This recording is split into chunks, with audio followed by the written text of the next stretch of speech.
बेटा हम लोगों ने ट्रांसलेशन का प्रोसेस पढ़ लिया है और ट्रांसलेशन के प्रोसेस में आपने देखा कि किस तरीके से mRNA और राइबोसोम मिलकर प्रोटीन का फॉर्मेशन करते हैं। ठीक है, आज हम लोग पढ़ेंगे जेनेटिक कोड। लेकिन जेनेटिक कोड को पढ़ने से पहले हम लोग सेंट्रल डॉग्मा, मैंने आपसे पहले बात की थी कि सेंट्रल डॉग्मा की बात की थी बेटा।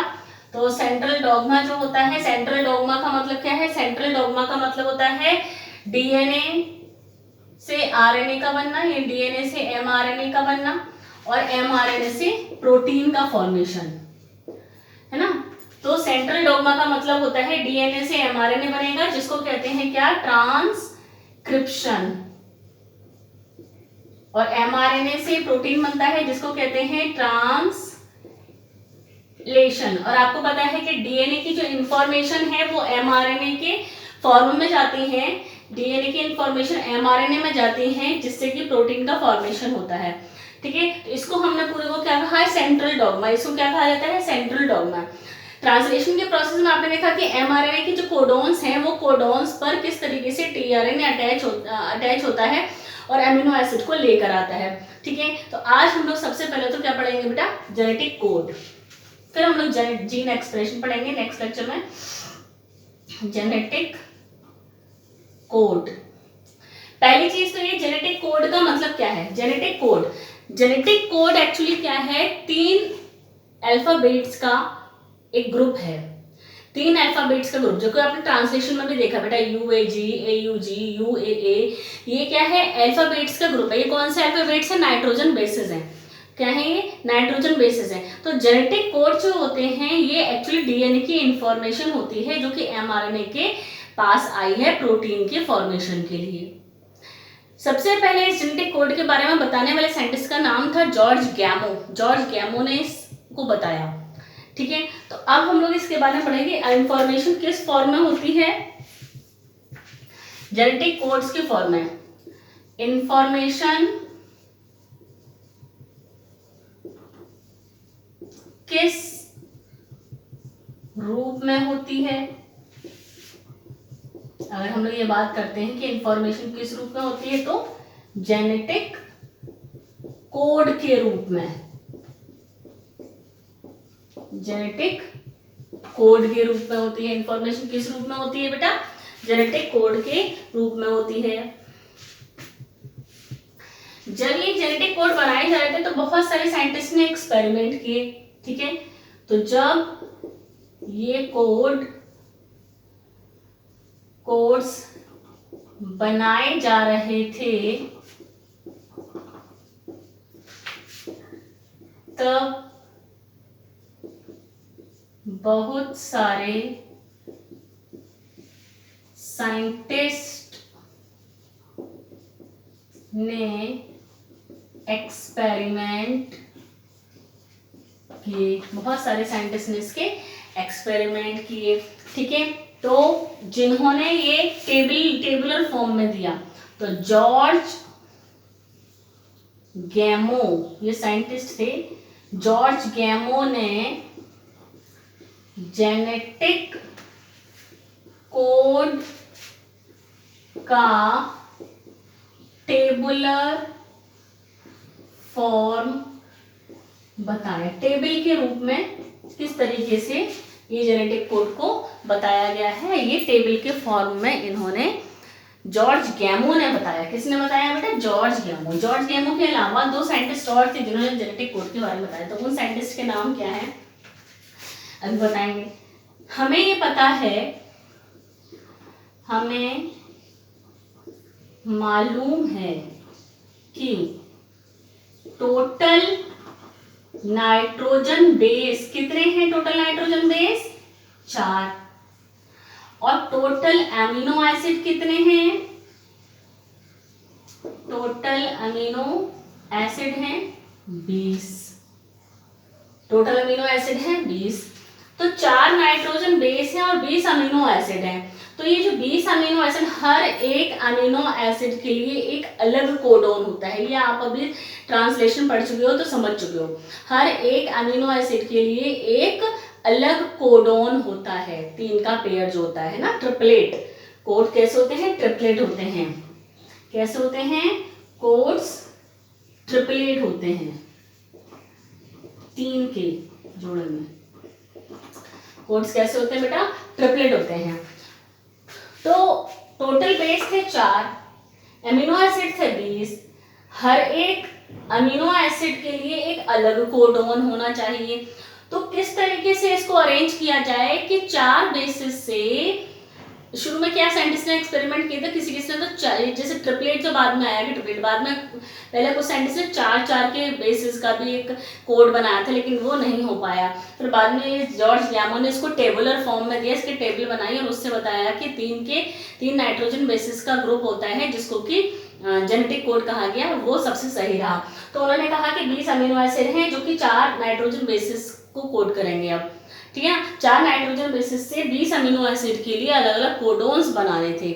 सेम उसी तरीके से ये हो सकता है जिस तरीके से आपको मालूम है कि जैसे अल्फाबेट्स होते हैं, ए बी सी डी, ए से जेड तक होते हैं, वो 26 होते हैं। अल्फाबेट्स टोटल कितने होते हैं? 26 होते हैं। लेकिन आप देखिए जो उन 26 अल्फाबेट्स से शब्द बनते हैं वो कितने सारे बनते हैं कि पूरी इतनी मोटी सी डिक्शनरी बन चुकी है। ठीक है ना? उसी तरीके से, सेम उसी तरीके से ये 20 अमीनो एसिड्स को कोड करने के लिए 4 नाइट्रोजन बेसिस से अलग अलग कोडोन्स बनाए जा चुके हैं। अब हम लोग ये बात करेंगे, 3 साइंटिस्ट और थे, ठीक है ना, इसको देख लीजिए। 3 साइंटिस्ट और थे जिन्होंने जेनेटिक कोड के बारे में बताया जॉर्ज गैमो के साथ। जॉर्ज गैमो और 2 साइंटिस्ट और उनके साथ, तो क्या नाम थे उनके, देखते हैं।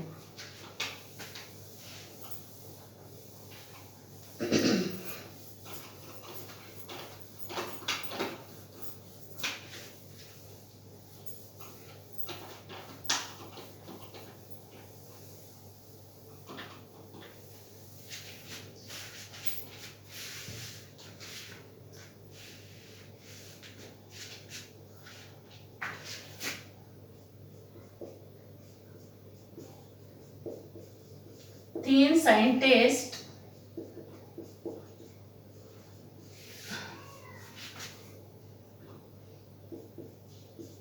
जिनके एक्सपेरिमेंट द्वारा जेनेटिक कोड्स संभव हुए। 3 साइंटिस्ट थे। उन तीनों साइंटिस्ट में एक थे जॉर्ज गैमो, एक थे हरगोबिंद खुराना,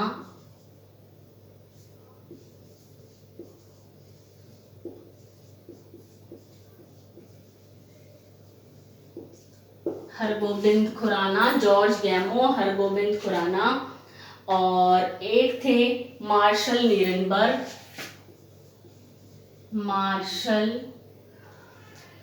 जॉर्ज गैमो को हटा दीजिए क्योंकि जॉर्ज गैमो तो थे ही मेन, ये हम 3 साइंटिस्ट पढ़ रहे हैं। मार्शल नीरेनबर्ग और एक दूसरे तीसरे साइंटिस्ट, 3 साइंटिस्ट कह रहे हैं ना, जॉर्ज गैमो तो थे ही, जॉर्ज गैमो ने टेबुलर फॉर्म में बताया था। 3 साइंटिस्ट ने भी बताया, 3 साइंटिस्ट ने और एक्सपेरिमेंट किए जिससे कि जेनेटिक कोड्स के बारे में पता चला। हरगोबिंद खुराना, मार्शल नीरेनबर्ग और एक थे सीवेरो ओकोआ।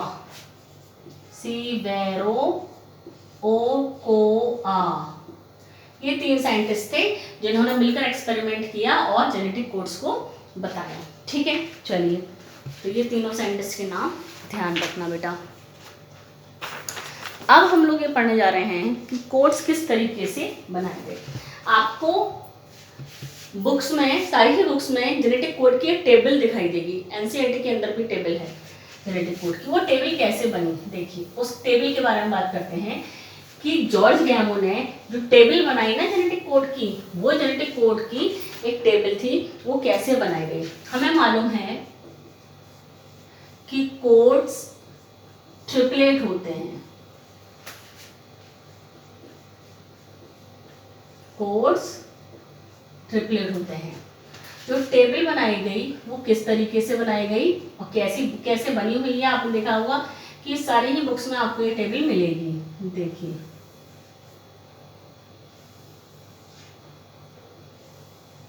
चार नाइट्रोजन बेसिस से ही बनाएंगे हम।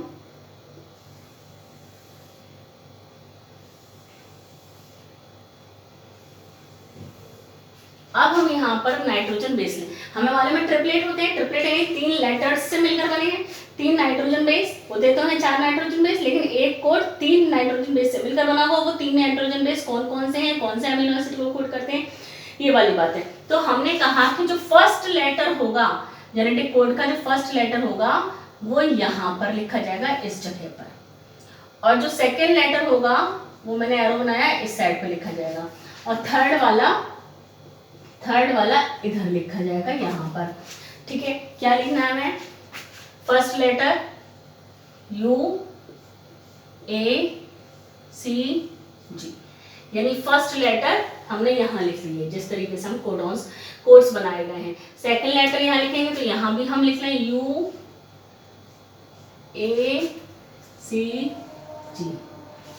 यू यानी यूरेसिल, मालूम है आपको, क्योंकि हम तो जेनेटिक कोड एमआरएनए के लिए बात करें ना, जेनेटिक कोड तो एमआरएनए के लिए है, क्योंकि डीएनए ने अपनी इंफॉर्मेशन को एमआरएनए के पास भेज दिया है, तो आरएनए के पास इंफॉर्मेशन आ चुकी है प्रोटीन की फॉर्मेशन की। तो जेनेटिक कोड कहाँ काम आ रहा है, जेनेटिक कोड का काम क्या डीएनए में है, नो, जेनेटिक कोड का काम है आरएनए में, क्योंकि आरएनए को ही प्रोटीन की सिंथेसिस करनी है, डीएनए को नहीं करनी है। तो हम तो एमआरएनए के लिए ही जेनेटिक कोड को पढ़ रहे हैं, इसीलिए क्योंकि एमआरएनए के लिए ही जेनेटिक कोड की जरूरत है, इसीलिए यहाँ पर हमने बेटा थायमिन नहीं यूरेसिल ले रहे हैं, क्योंकि ये एमआरएनए के लिए हम लोग जेनेटिक कोड पढ़ रहे हैं।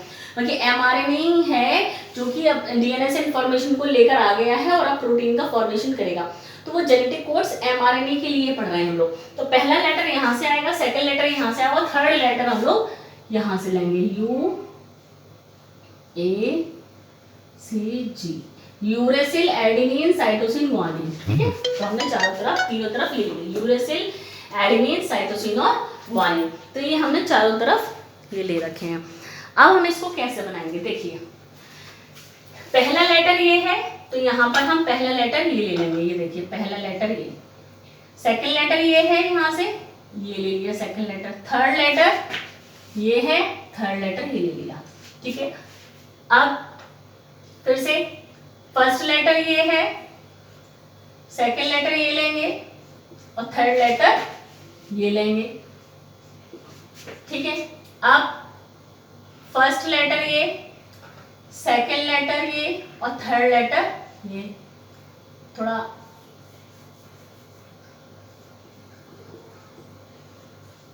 छोटे छोटे लिखेंगे, एक में लिखने हैं 4। ठीक है ना, अब फर्स्ट लेटर ये, सेकंड लेटर ये और थर्ड लेटर ये, देख रहे हैं 1 2 3 4, एक जेनेटिक कोड ये, दूसरा जेनेटिक कोड ये, तीसरा जेनेटिक कोड ये, चौथा ये, इस तरीके से ये वाला खाना तो 4, तो हर एक खाने के अंदर 4 जेनेटिक कोड आएंगे। दूसरे को भी बना लेते हैं, अभी हमने फर्स्ट लेटर इसको लिया, जेनेटिक कोड बना दिया, अब हम फर्स्ट लेटर इसको लेंगे, ये सारे फर्स्ट लेटर के रूप में लेने हैं, ये सब सेकंड और वो सब थर्ड में। फर्स्ट लेटर अब इसको ले लेते हैं, यहाँ पर लिखते हैं फर्स्ट लेटर ये ए, सेकंड लेटर ये ले लेंगे यहाँ से, और थर्ड लेटर वहाँ का ये आ गया। अब फिर वही फर्स्ट लेटर ये, सेकंड लेटर ये और थर्ड लेटर ये। ठीक है ना, फिर फर्स्ट लेटर ये, सेकंड लेटर ये और थर्ड लेटर ये, फर्स्ट लेटर ये, सेकेंड लेटर क्या आएंगे जी और थर्ड लेटर, देख रहे हैं इस तरीके से ये बनता है बेटा।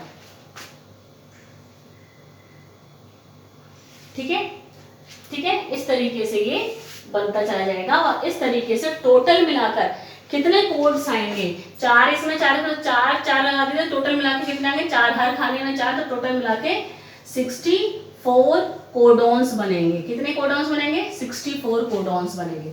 टोटल मिला के कितने कोडॉन बनेंगे, 64 कोडॉन बनेंगे। ठीक है बेटा, कितने कोडॉन, 64 कोडॉन्स बनेंगे।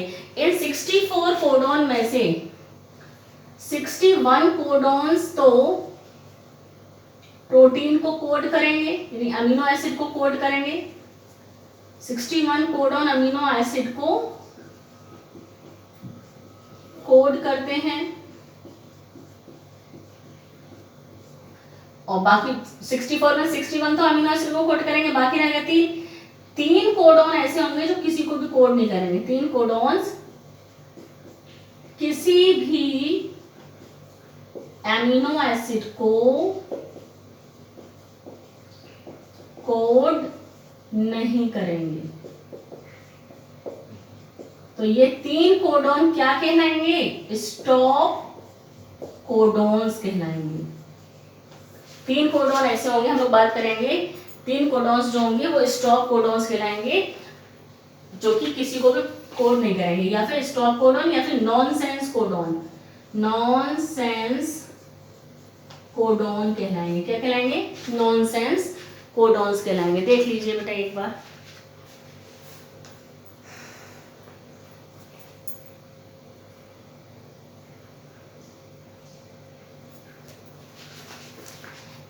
ये बेटा इसको जरा करेक्शन करिए। यहाँ पर ये हमने सेकेंड लेटर को ले रखा है, ये हमारी फर्स्ट वाली लाइन पूरी यू वाला फर्स्ट लेटर जाएगा, ठीक है ना।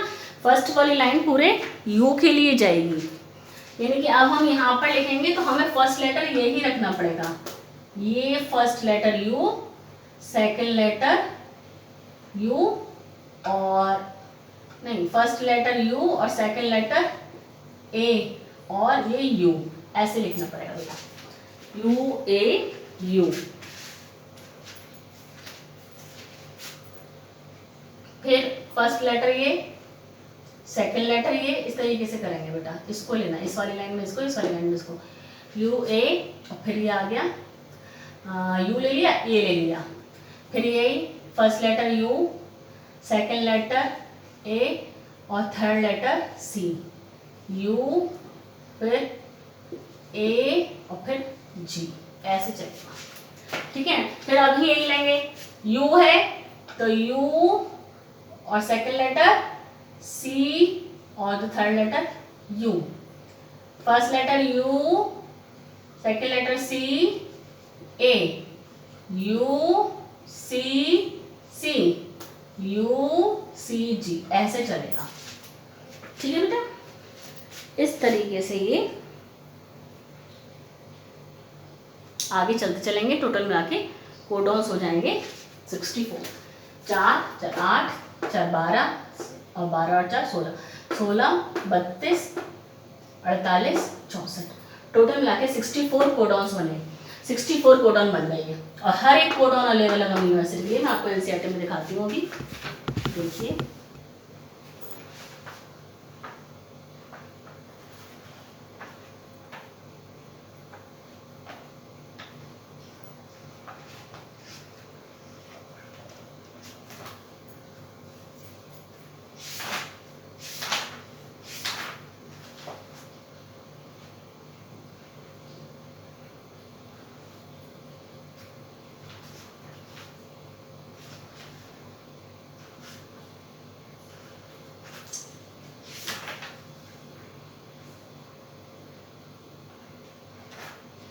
देखो बेटा,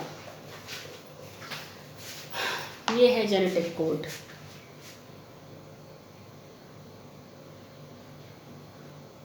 दिख रहा है आपको? ये जेनेटिक कोड, आप ये देखिए, ये वाला यू यू यू, फिर सबके आगे अलग अलग अमीनो एसिड लिखे हुए हैं, नाम दिख रहे हैं, फिनाइलिन फिनाइलिन, leucine leucine, tyrosine tyrosine, stop. ये स्टॉप कोडॉन के आगे स्टॉप लिखा है, देख रहे हैं आप? ये स्टॉप स्टॉप लिखा है, ये स्टॉप कोडॉन है, 3 स्टॉप कोडॉन है। आप पूरे में देखेंगे तो आपको 3 स्टॉप कोडॉन दिख रहे हैं। यू ए स्टॉप कोडॉन है, U A C stop codon है, और U G A stop codon है।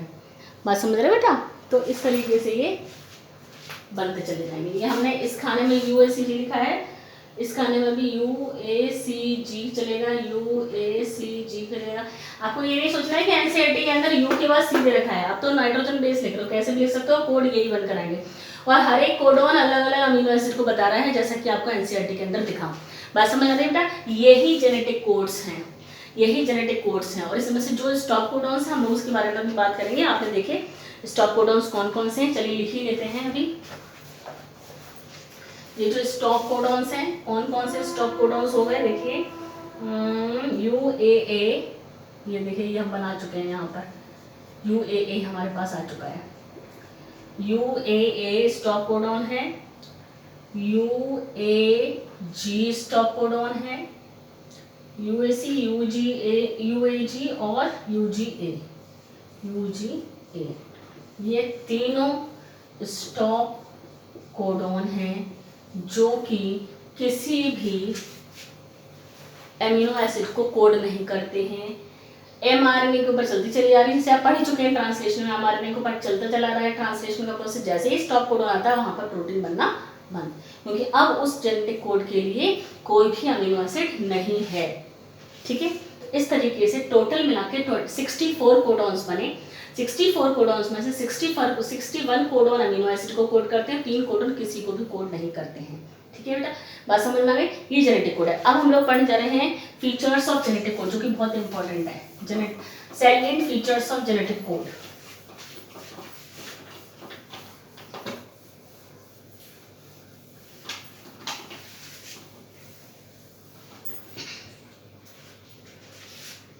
Features, salient features of genetic code. Number 1, चलिए मैं इसको लिखवा देती हूँ आपको। नंबर 1,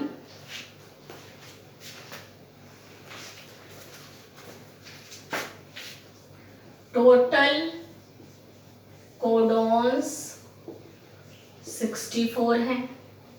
नंबर 2,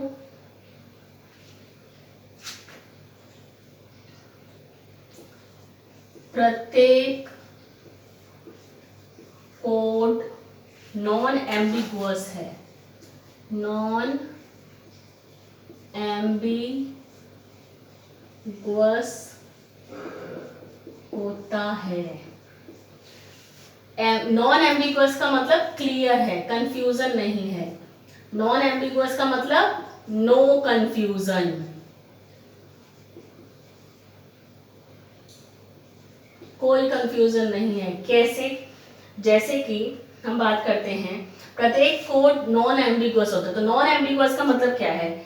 जैसे कि यहाँ पर एग्जाम्पल लिख लेते हैं। जैसे कि हमने कहा AUG, ये वाला कोडॉन मिथायोनीन के लिए है। ठीक है ना? नॉन एम्बिगुअस का मतलब समझ लीजिए। नॉन एम्बिगुअस का मतलब है कि जितने भी कोडॉन्स हमने अभी बनाए, हमने समझे भी, वो सारे के सारे कोडॉन्स नॉन एम्बिगुअस हैं। नॉन एम्बिगुअस का मतलब अगर AUG मिथायोनीन नाम की, ये मिथायोनीन अमीनो एसिड है, पता है आपको, AUG मिथायोनीन के लिए है अगर, तो ये AUG मिथायोनीन के लिए ही रहेगा, किसी और के लिए नहीं होगा। ये नॉन एम्बिगुअस, ये क्लियर है कि AUG अगर कहीं दिख रहा है हमें, तो हमें देखते ही समझ जाना है दिस इज द मिथायोनीन, ये मिथायोनीन के लिए है, किसी और अमीनो एसिड के लिए नहीं होगा। ठीक है ना? इसका मतलब यह है कि AUG केवल मिथायोनीन को ही कोड करेगा, मिथायोनीन को ही कोड करेगा और किसी को नहीं करेगा। इसका मतलब है non ambiguous. Third salient feature हम लोग पढ़ते हैं, codes are universal. Codes universal होते हैं।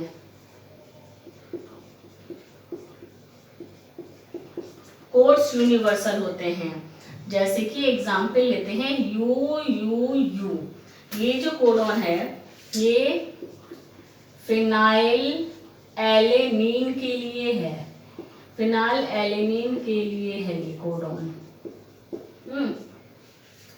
अब ये फिनाइल एलेनीन के लिए है, तो फिनाइल एलेनीन के लिए रहेगा चाहे किसी में भी हो, प्रोकैरियोट से लेकर, प्रोकैरियोट्स से यूकैरियोट्स तक। अगर प्रोकैरियोट से लेकर यूकैरियोट्स तक किसी की बॉडी में भी फिनाइल एलेनीन है, चाहे वो ह्यूमन बीइंग्स ही हो, ह्यूमन में भी अगर ये फिनाइल एलेनीन है, तो उस फिनाइल एलेनीन के लिए ये कोडॉन UUU ही रहेगा, चाहे वो प्रोकैरियोटिक सेल में हो, चाहे किसी यूकैरियोटिक सेल में हो, चाहे किसी ह्यूमन में हो, चाहे एनिमल में हो। फिनाइल एलिनीन का कोडॉन कभी चेंज नहीं होगा कि प्रोकैरियोट में कुछ और है और यूकैरियोट में कुछ और है, नो। फिनाइल एलिनीन मतलब यू यू यू, जो कि सभी में एक जैसे रहेगा, इसीलिए कहते हैं यूनिवर्सल। ठीक है ना, तो कोडॉन ऐसे होते हैं जो कि सभी में एक जैसे होते हैं, यूनिवर्सल। प्रोकैरियोटिक यानी बैक्टीरिया से लेकर यूकैरियोट्स और ह्यूमन बींग्स तक ऐसा ही रहेगा। ठीक है, चौथा कॉमा लेस होते हैं, कॉमा नहीं होता इनमें, इनमें कॉमा नहीं होता है, कॉमा लेस होते हैं, या हम कह सकते हैं नो पंचुएशन। पंचुएशन आप लोग जानते ही हैं बेटा, पंचुएशन आप लोग जानते ही हैं। पंचुएशन में बोला कहाँ कॉमा लगाना है, कहाँ पर पूर्ण विराम लगाना है, कहाँ फुल स्टॉप लगाना है, ये सब चीजें। तो इसमें ऐसा कुछ नहीं है, जैसे कि हमने ये लिख दिया U U A U U A U G A U C A, ये लिखा हुआ है। तो इसमें ऐसा नहीं है, हमें साफ साफ इसमें ये समझ लेना है कि ये एक कोडॉन है, ये दूसरा कोडॉन है, ये तीसरा कोडॉन। हमें यहाँ पर कॉमा लगाने की कोई जरूरत नहीं है। This is the genetic code, no punctuation, कोई पंचुएशन नहीं होती है। कंटिन्यूएशन में अगर कोडॉन लिखे हैं तो हमें समझ ही लेना है कि तीन तीन के ही कोडॉन होंगे। इसे लगातार में भी अगर लिखे हुए हैं, अगर इस तरीके से लिखे हुए हैं तो हमें अपने आप ही समझ लेना है कि ये तीन तीन के ही कोडॉन्स होंगे, एक कोडॉन एक अमीनो एसिड। ऐसा नहीं कि हम चार को मिला के पढ़ेंगे, कंटिन्यूएशन में लिखेंगे लेकिन कोई पंचुएशन नहीं होती है यहाँ पर। ये हुआ। पांचवा हम लोग लिखेंगे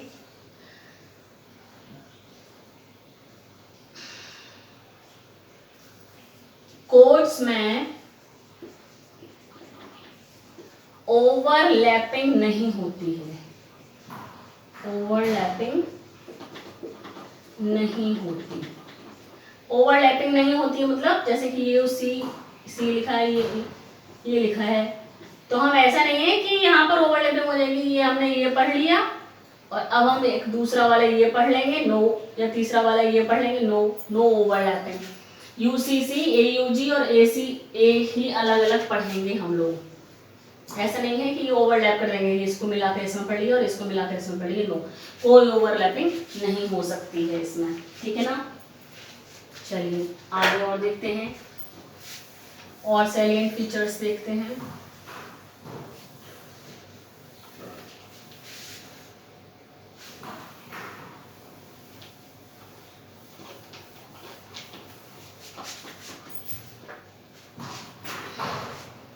सिक्स्थ, स्टार्ट कोडॉन, AUG, ये स्टार्ट कोडॉन होता है और यह डुअल फंक्शन करता है।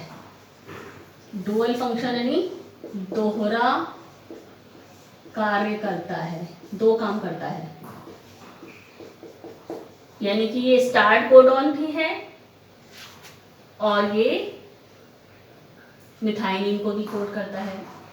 यह स्टार्ट कोडॉन भी है तथा यह मिथायोनिन को भी कोड करता है। दो काम हो गए ना इसके, अमीनो एसिड को भी कोड कर रहा है और स्टार्ट कोडॉन भी, स्टार्टिंग भी, प्रोटीन के फॉर्मेशन की स्टार्टिंग भी इसी से हो रही है, आपको मालूम है, पढ़ चुके हो बेटा। फिर हमने कहा स्टॉप कोडॉन, स्टॉप कोडॉन आपने लिख ही लिया है। स्टॉप कोडॉन तीन है जिनको नॉनसेंस कोडॉन कह रहे हैं, UGA जिसका नाम है ओपल, UAA जिसका नाम है ओकर, ओक्रे, और UAG जिसका नाम है एम्बर। ये तीन स्टॉप कोडॉन हो गए। ठीक है, आगे देखते हैं। पोलैरिटी होती है, पोलैरिटी यानी ध्रुवता होती है, यानी mRNA केवल 5 to 3 डायरेक्शन में ही होता है ना। डीजेनरेसी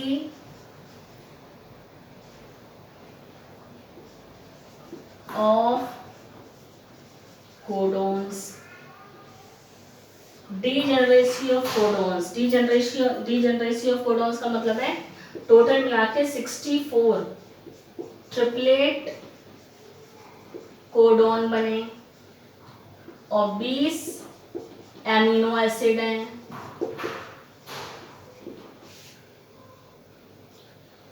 और कुछ अमीनो एसिड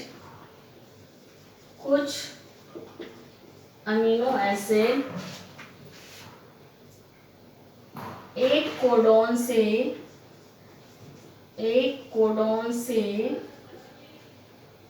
ज्यादा, कुछ अमीनो एसिड एक कोडॉन से ज्यादा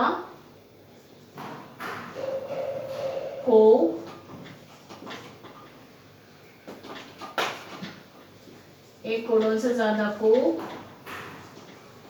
कोड करते हैं।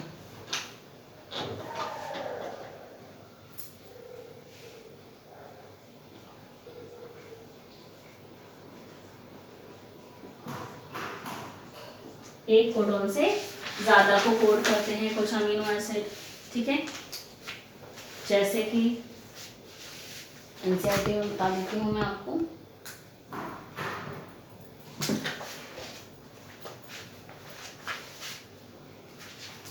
जैसे बेटा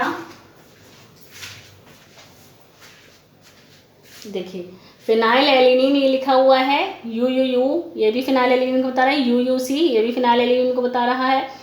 सीरीन आप देखिए यूसीयू, ये भी सीरीन को, ये भी सीरीन को, ये भी सीरीन को, ये भी सीरीन को। तो इस तरीके से कुछ अमीनो एसिड एक से ज़्यादा कोडॉन से बनते हैं, तो उसको डीजेनरेसी कहते हैं, यानी कि ये डीजेनरेसी ऑफ कोडॉन कहलाता है, यानी कि डीजेनरेट हो जाता है कोड, ठीक है।